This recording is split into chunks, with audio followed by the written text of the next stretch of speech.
Hi Whovians, Harry here, and when watching the 60th anniversary specials, a scene in The Giggle piqued my interest, and it was the scene where Neil Patrick Harris's Toymaker is explaining to Donna Noble what happened to the Doctor's companions, the Moffat era companions, and then what happened with the Flux in the 13th Doctor's era.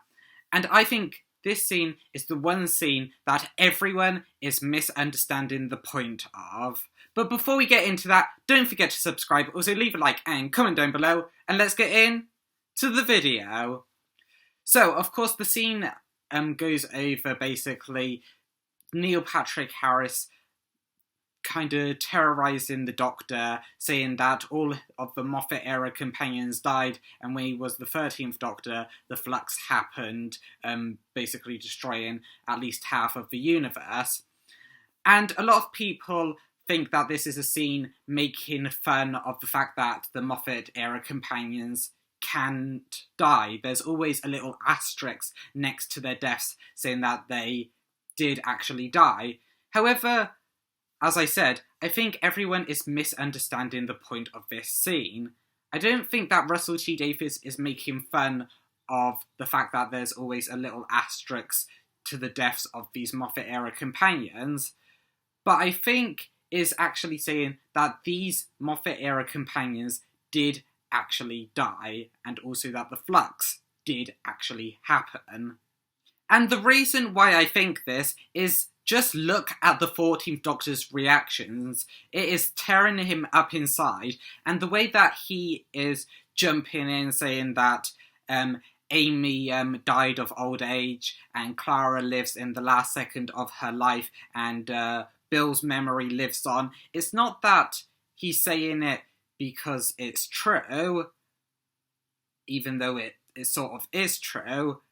It's that he's trying to save basically his own skin. He doesn't want to feel bad about having basically let all this stuff happen.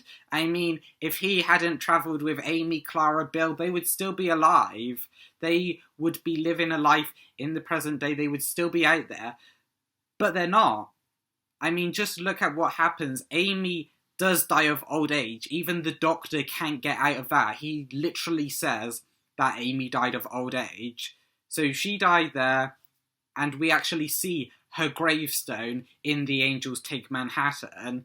Similar thing with Clara. We do actually see her death in Face the Raven, because in Hellbent, she gets pulled out just before her death. So if that was the status quo, if that was the thing that actually happened, then we would have not seen her die. We would have just seen her, disappear before the Raven goes and kills her. But we see her die from that.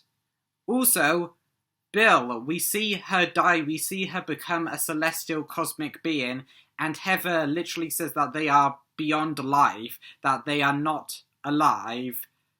So, by that logic, Bill also did die. And the Toymaker knows this as much as the Doctor. That is why he is doing this, because every answer that the Doctor has for a way around his companions dying, the Toymaker is like, oh, well, that's all right then. He knows that these companions did actually die, and the workarounds that the Doctor is just trying to form in his head aren't actual things that really undo their deaths, because they do die. So it's like literally a mad scramble of the Doctor trying to cling to any bits that it wasn't his fault. I mean, we literally see in Wild Blue Yonder that he feels so bad for what happened to half of the universe because he feels like it was his fault. And it's just means so much to him when the Not Thing Donna says that it wasn't his fault. It wasn't your fault, I know! But deep down, he knows that he is a part of this. This is why his companions died. This is why the Flux happened. All because of him. And that's just really tragic for the character. You can see through David Tennant's acting how much this weighs on the 14th Doctor. But of course, you've seen the title of this video and the thumbnail, and you know that this video is going on about which showrunner cannot let their characters die. And while Stephen Moffat has a problem and it's been kind of left up to other writers like Russell T Davies to state that their character did die, this character did actually die, there is enough evidence shown in the Moffat era to say that these companions did actually die. However, Moffat does have a bit of trouble letting go of his characters, but I don't think he is the worst NuWho showrunner. So, let's look at the other two. We'll start with Chris Chibnall first. And yeah, he has a problem letting his characters go, as they all just left the Doctor really of their own accord. The only one was Yaz, who got kind of forced out of leaving the Doctor because the Doctor didn't want to see Yaz see her regenerate. But they all have pretty good, nice endings. I mean, the only one that is tragic is that Dan has a shrunken house, but since he's been seen with Unit and Kate Stewart, I bet they just bought him a new house, or at least helped him part buy a new house or something. So there's not really any tragic ending to the Chris Chibnall companions, and they all get to live a happy life. So that shows a bit of an unwillingness to let their characters die, but after all the deaths in the Moffat-era companion and the destruction of half the universe during Flux, I feel like it's not too bad to let the Chibnall companions have a happy life, but it does show a bit of an unwillingness to let these characters die. And now we move on to the Russell T Davies companions. And I know this is where I'm going to get the most hate, but hear me out. I'm going to start with Martha because she gets the same sort of ending as the Chibnall companions. She just decides to leave the Doctor. And I think this is good. After the tragedy we got in Doomsday, which emotionally destroyed not just the Doctor and Rose, but us too, it was nice to just see Martha leave the Doctor and have a happy life that we saw, obviously, in the Sun Tower and Stratagem, the Poison Sky, and then, of course, the End of Time Part 2. We do know that Martha had a happy life, and I think after seeing Rose trapped on a parallel world, it was just nice to see Martha leave the Doctor and have a happy life. However, speaking of Rose Tyler and her fate being trapped on a parallel world, I don't think that's really what happened, and I think that Russell T Davies can let his first companion go, because she returned to the show 4 different times. 4 different times, and if you are actually including her 2000 and South time from the End of Time Part 2, that is 5 different times Rose Tyler returned, despite being trapped on a parallel world. Now, if you can return 4 or 5 times, you are not trapped anywhere. You are not trapped. That is a minor inconvenience, not a major inconvenience that should have been ended, that a series should have ended on. I mean, Russell T Davies even changes her fate from Doomsday, because in Journey's End, her ending changes to have a happy life living with a half-human version of the 10th Doctor. No one else has ever got their own version of the Doctor, but Rose Tyler is so special, she gets to live a life with her own personal, basically, Doctor.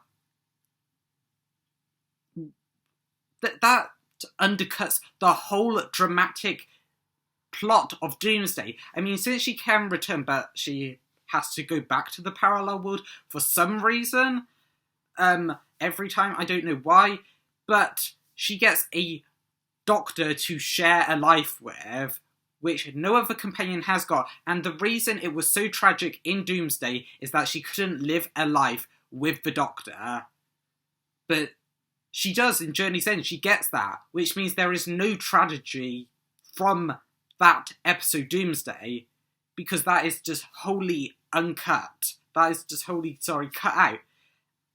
And it's kind of sad to see that. But hey, Russell T Davies didn't have Rose Tyler's journey planned out, what was going to happen in Journey's End with that character in Doomsday. So I can kind of let that pass, and he wanted a way to, like, stop the reality bomb, and one doctor couldn't do it, so they had to go with 3 doctors, created the meta crisis. He can't just be left around to just roam in the Doctor Who universe. So I can kind of see that being a way to write the character whilst having a tragic ending to begin with. She actually gets a happy life. But now let's move on to Donna Noble and see how her ending in the Doctor Who universe turned out. I mean, this character has been away for 15 years, so it must be something special.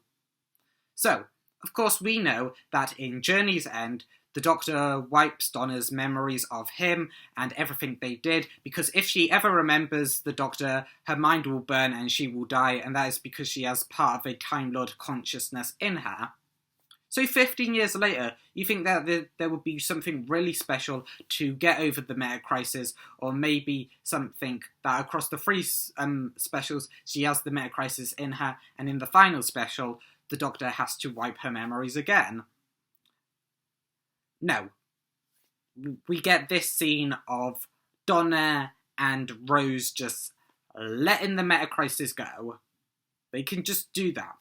And she is able to have her memories, her family that she created after travelling with the Doctor, have her memories of her time travelling with the Doctor, have a normal family life. And since the Doctor bigenerates, which I will get to, bigenerates, she gets to have a normal family life and still a life full of adventures in all of time and space. Since the 14th Doctor bigenerated and his TARDIS split in 2, and he decides to live a life with her.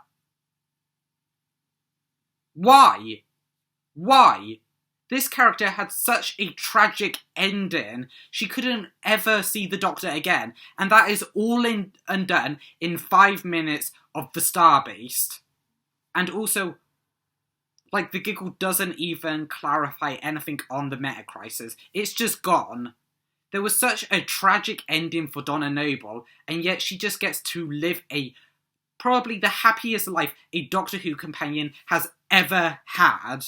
I'm not going to go against this. She got the best life ever out of Doctor Who. She can have a normal family life if she wants, or she can have a life of adventures in all of time and space. Or both. She can have a best friend in the Doctor, which can show her the wonders of the universe, and yet she can be home in time for tea, have a loving husband, loving daughter, loving mother. She gets everything. However, I think the worst thing Russell T Davies has done with not letting a character die is the 14th Doctor. So, of course, the 14th Doctor is basically the 10th Doctor in everything but number of incarnations. He acts basically exactly the same as the 10th Doctor. There are a couple of little differences, but it basically has to be said out loud, the differences to the audience, because they're that subtle. And she was my best friend in the whole wide universe. I absolutely love her. Oh, do I say things like that now? Was it me, or was Isaac Newton hot? He was, wasn't he? He was so hot. Oh. Is that who I am now? And also, then the 14th Doctor bigenerates, which means that he is the only Doctor to carry on living after his regeneration. He can still have a life in the Doctor Who universe. We see that. He has a happy family life with Donna, and if he gets bored of that, he still has a TARDIS to have a life full of adventures in all of time and space. And also, since it's kind of implied that the 14th Doctor can still kind of regenerate, all the weight of a death that he has to be careful with is undone, because he can just regenerate again, or maybe even bigenerate again. So there is no, there is no weight to this character's death, because he can just carry on living in the Doctor Who universe. We see this. He can just carry on living, having a happy life, just living with his best friend, and he can still have the life of adventures that he always wants. And I know that the Doctor wants both types of life because we've seen in The Power of Three that the Doctor can't just live a straightforward, linear life, that he always has to be in adventures sometimes. So just like the normal Doctor, and the 14th Doctor can also do it since he has a TARDIS. However, if you take a look back at Father's Day, 9 literally says that the one adventure he can never have is having a normal family life. And you can see through Christopher Eccleston's performance that the Doctor really wants this. And yet, flash forward to the giggle, 14 can have that family life and also a life full of adventures. This Doctor really has it all. However, if you're still not convinced, the worst thing Russell T Davies maybe did about character deaths is the fact that he believes every single Doctor has bi-generated, which means that every Doctor can go on living, having adventures after their regeneration. That means that Doctors from William Hartnell to, now David Tennant have bi-generated and are running around the Doctor Who universe or the Doctor Who multiverse. So that literally takes away from every tragic ending. Just look at the 9th Doctor. He had to give up his life with Rose Tyler because he regenerated to save her. However, in the multiverse, he didn't. He didn't regenerate. He bi-generated, and he went on living a life with Rose Tyler, maybe even creating a family life with her. And that just takes the emotional impact out of every regeneration. But that is just my thoughts. Let me know down in the comments below if you think I'm being a bit too harsh on Russell T Davies or any of the other showrunners. But in my opinion, I think Russell T Davies is the showrunner that can't let his characters die.